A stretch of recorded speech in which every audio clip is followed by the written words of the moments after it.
Tenuta said. "Thanks, Ingrid." He handed the phone to Doyle and examined the foot in question. "I'll be damned," the trainer said. Madame Golden whinnied as Tenuta held her foot.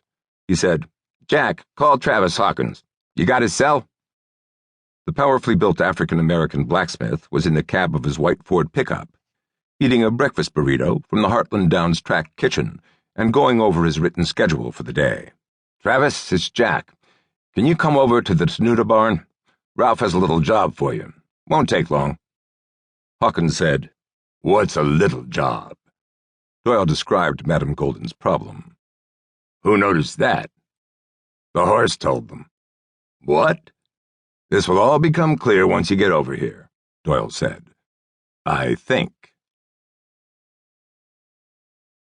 25 minutes later, after Hawkins had carefully removed the offending nail and put a new shoe on the appreciative Madame Golden, the three men drank coffee in Tenuta's office. The blacksmith said, "Are you going to explain?" Tenuta said, "I met this young woman, Ingrid McGuire, a few months ago. She's a veterinarian. Used to work with another vet, Eric Allgauer, that I used for quite a while." Tenuta refilled his coffee cup and sat down again behind his desk. "Here's the deal. Ingrid is what they call a horse communicator. She used to do mainly straight veterinary work when she was with Allgauer, but now she pretty much concentrates on this other practice, communicating.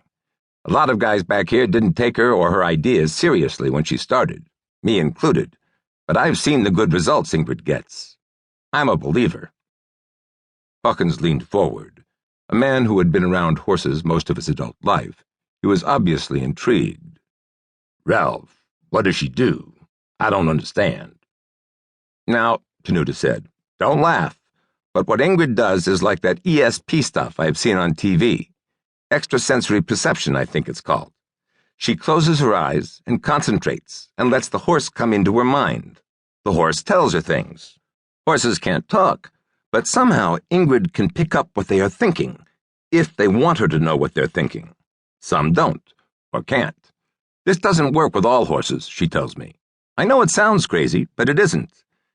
Ingrid said she got started with this method after she read a book by a veterinarian in England, a guy named Henry Blake. The book convinced her that this kind of horse communication was possible, so she went ahead with it. And it worked. And it left her former partner and boyfriend, Eric Allgauer, behind." Doyle and Hawkins exchanged eyebrow-raised looks. Tenuta said, "Here, I want to show you this. Ingrid gave me Blake's book." He thumbed through the book to a dog-eared page. "Henry Blake talks about the transfer of an emotional state from horse to horse or horse to human. He says the telepathy involved is the transfer of specific mental pictures. Ingrid says that's exactly what goes on when conditions are right." He put the book down and removed his reading glasses.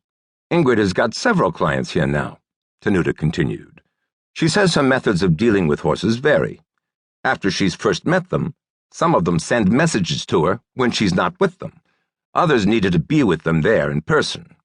Others, I guess like Madame Golden, can be prompted by hearing her voice on the phone." "ESP." Tenuta became slightly agitated by the looks on the faces of his listeners, especially Doyle's. He said, "Skeptical bastard that you are, Jack, I'm sure you think this is some kind of hustle. Well, hear this. The first time I used Ingrid, I had her deal with an old gelding, Frank's Fantasy. He'd all of a sudden soured on me. He wouldn't break from the gate, and he loped around to finish dead last in 3 straight races, with his head cocked so he could look over the fence at the crowd, like he was mocking me. I changed his feed, his exercise schedule, tried 3 different jocks on him. None of them could do anything with Frank's Fantasy except get hot and dirty at the back of the pack. The horse just wouldn't try. I had his regular vet, Allgauer, go over him from head to tail. Nothing physically wrong with Frank's Fantasy, so Allgauer said. A few days later, Ingrid McGuire came by the barn one morning and asked if I would let her work with Frank's Fantasy. I'd seen her assist Allgauer before and been impressed with her. Real nice young woman. Her mother's Swedish, her dad's a Mick. Hey, I thought, why not? I'm not getting anywhere with this animal. You guys want more coffee? Doyle said, "Go on with it, Ralph." Ingrid made a couple of visits to Frank's Fantasy's stall. Ingrid said Frank's Fantasy told her he was sad.